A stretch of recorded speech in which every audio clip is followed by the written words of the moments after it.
নমস্কার বন্ধুরা, আজকে শেয়ার করব থোড় রেসিপি। নিরামিষ থোড়ের এই রেসিপি গরম ভাতে থাকলে সবাই চেটেপুটে খাবে। তো চলুন দেখে নেওয়া যাক আজকের এই রেসিপি। সবার প্রথমে আমরা থোড়টাকে কেটে নেব। আর যে সকল বন্ধুরা থোড় কাটতে পারেন না তারা এই পদ্ধতিতে কেটে নিতে পারেন। কাটা কিন্তু একদমই সহজ, আর রান্না করতেও কিন্তু থোড় খুব বেশি সময় লাগে না, কিন্তু খেতে কিন্তু অপূর্ব স্বাদের হয়। থোড়ের উপরের পাটগুলোকে আমাদের এভাবে বাদ দিতে হবে। আমি এখানে ছুরি দিয়ে কাটছি, তবে আপনারা চাইলে কিন্তু বটি দিয়েও সহজে কেটে নিতে পারেন।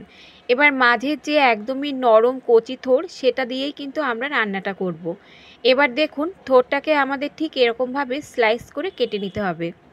আর বন্ধুরা, এই রেসিপিটা কিন্তু আপনারা গরম গরম ভাতের সঙ্গে ছাড়াও রুটির সঙ্গেও কিন্তু খেতে পারবেন। রুটির সঙ্গেও খেতে কিন্তু দুর্দান্ত লাগবে। থোড়টাকে স্লাইস করে কেটে নেবার পর এবার এর গায়ে যে আঁশগুলো আছে ঠিক এরকমভাবে কিন্তু বাদ দিয়ে দিতে হবে। এই আঁশগুলো রান্নার পর মুখে পড়লে খেতে কিন্তু ভালো লাগে না, তাই অবশ্যই কিন্তু এই কাজটা করে নিতে হবে। থোড় আপনারা অনেকভাবেই রান্না করে থাকেন, তবে একবার এই পদ্ধতিতে রান্না করে দেখুন বন্ধুরা, খেতে কিন্তু অপূর্ব লাগবে। তো সমস্ত থোড়ের থেকে আঁশগুলোকে বাদ দেওয়ার পর এবার ছুরি দিয়ে ছোট ছোট টুকরো করে কেটে নিতে হবে।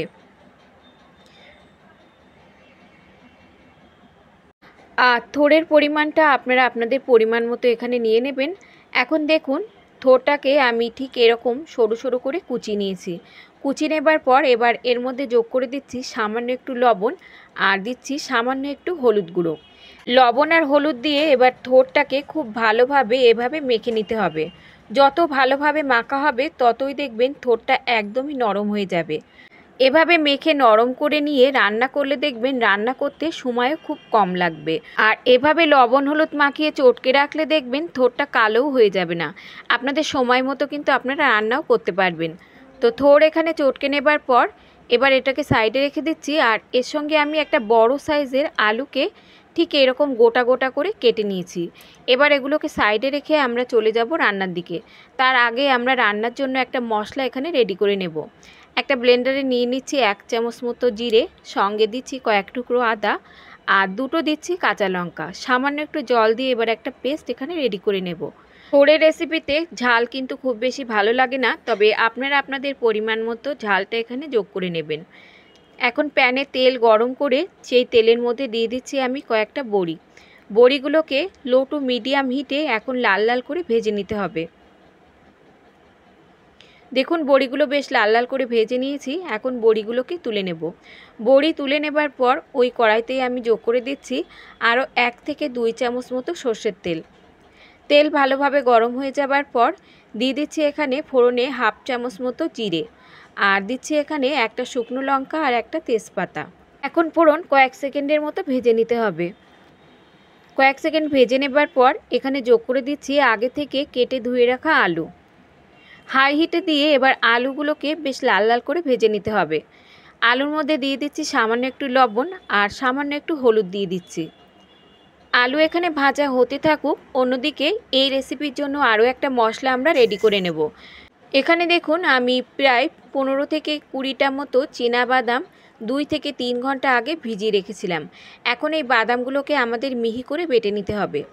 বাদাম বাটা দিয়ে নিরামিষ এই থোড়ের রেসিপি বানালে খেতে কিন্তু দুর্দান্ত স্বাদের হবে। একদিন খেলে আপনারা কিন্তু রোজ এভাবেই বানাবেন। সামান্য একটু জল দিয়ে দেখুন বাদামটাকে আমি পেস্ট করে নিয়েছি। আর অন্যদিকে যে আলু আমরা ভাজা করতে বসিয়েছিলাম, আলু কিন্তু হালকা লালচে করে ভেজে নিয়েছি। এবার এর মধ্যে যোগ করে দিচ্ছি আগে থেকে বেটে রাখা মশলা। মশলা দিয়েও আমাদের কিছুক্ষণ কষিয়ে নিতে হবে, যতক্ষণ না মশলার কাঁচা গন্ধটা চলে যায়। প্রায় 2 মিনিট মতো কষিয়ে নেবার পর মশলা ঠিক এরকম যখন একটু ভাজা ভাজা হয়ে আসবে, তখন এর মধ্যে যোগ করে দিতে হবে আগে থেকে বেটে রাখা বাদাম। বাদাম দিয়েও আমাদের আরও কিছুক্ষণ কষিয়ে নিতে হবে। আর বাদাম দেওয়ার পরে মশলাটা কিন্তু অনবরত নাড়াচাড়া করতে থাকতে হবে, নইলে নিচে লেগে যেতে পারে। তো প্রায় 2 থেকে 3 মিনিট মতো আরও কষিয়ে নেবার পর মশলা থেকে তেলটা যখন এভাবে আলাদা হতে শুরু করবে, তখন এর মধ্যে যোগ করতে হবে থোড়। থোড়টা আগে থেকে লবণ হলুদ দিয়ে মেখে রাখার ফলে দেখুন থোড় থেকে কিন্তু অনেকটাই জল বেরিয়েছে। তবে এই জলটা কিন্তু রান্নার পরে আর থাকবে না। এখন সমস্ত উপকরণ খুব ভালোভাবে মিশিয়ে নিয়ে 2 থেকে 3 মিনিটের মতো লো টু মিডিয়াম হিটে আমাদের রান্না করে নিতে হবে। ঢাকা দিয়ে রেখে দিচ্ছি আমি 3 মিনিটের মতো। 3 মিনিট পর ঢাকনা তুলে নিচ্ছি। এবারের মধ্যে যোগ করে দিচ্ছি আগে থেকে ভেজে রাখা বড়ি। বড়িগুলো এই পর্যায়ে যোগ করলে বড়িগুলো নরম হয়ে যাবে আর সেদ্ধও হয়ে যাবে। আর যোগ করে দিচ্ছি 1 চামচ মতো চিনি। বড়ি আর চিনি থোড়ের সঙ্গে মিশিয়ে নিয়ে আরও 3 থেকে 4 মিনিটের মতো আমাদের রান্না করে নিতে হবে। এখন ঢাকা দিয়ে রেখে দিচ্ছি আরও 4 থেকে 5 মিনিটের মতো। ফিরে আসছি 5 মিনিট পর, ঢাকনা তুলে নিচ্ছি। দেখুন থোড়ের মধ্যে যে জল ভাবটা ছিল সেটা কিন্তু একদমই নেই। জলটা টেনে গিয়ে ঠিক এরকম শুকনো শুকনো মাখা মাখা হবে, তবেই কিন্তু থোড়ের রেসিপিটি খেতে দুর্দান্ত লাগবে।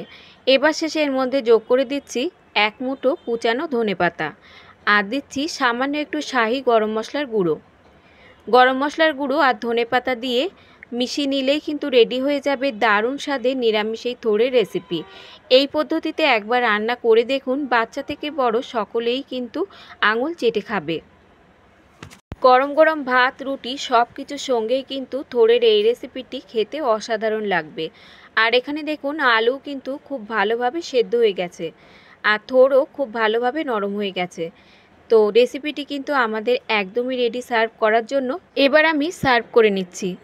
তো বন্ধুরা, আজকের এই সহজ রান্না যদি আপনাদের ভালো লাগে, লাইক শেয়ার কমেন্টের সাথে সাথে চ্যানেলটাকে সাবস্ক্রাইব করে রাখার অনুরোধ রইল। আজ তাহলে এই পর্যন্ত বন্ধুরা, দেখা হবে অন্য কোনো রেসিপির সঙ্গে। ততক্ষণ সুস্থ থাকবেন, ভালো থাকবেন আর সম্পূর্ণ রেসিপিটি দেখার জন্য সকলকে ধন্যবাদ।